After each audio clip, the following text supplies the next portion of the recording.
Hello, I'm Asher from QRadar Support, and in this video, I will show you how to suggest a technical note to the support team. At QRadar Support, we're always looking to expand our product documentation, and we welcome topic requests from users. You can use the same procedure to suggest a written technical note or a YouTube video idea. Before walking through using the suggestion tool, we will first cover what makes a good suggestion and what to include in the suggestion. Suggestions must regard supported topics. We cannot write technical notes on unsupported features or end-of-life software versions. For more information on supported software versions, see the QRadar lifecycle document.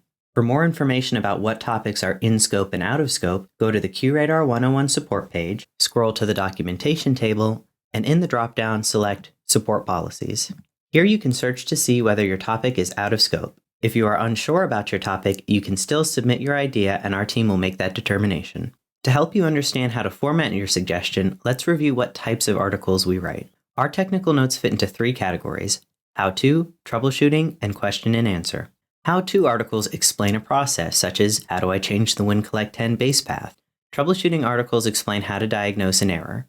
They typically address a specific error message, but can also address a behavior with no associated error message. Question and answer articles explain a concept or feature, such as how does event coalescing work. You don't have to pick an article type when you submit an idea, but it's helpful to keep in mind. An essential part of making a suggestion is providing enough information for our team. We need your clearly stated question, environmental details such as your software versions, appliances, and installed apps. This is extra critical for troubleshooting articles. If this is a troubleshooting suggestion, we need the specific error behavior or error message, where it appears, and what action or command, if any, triggered it. Let us know if you have a related case, but do not include the case number. And if you have any notes on the solution to the problem, please include those as well. Remember not to include any private identifying information in your submission, such as your name, email address, phone number, or case number. If you copy and paste an error message in, censor any IP addresses they include by replacing the numbers with X's.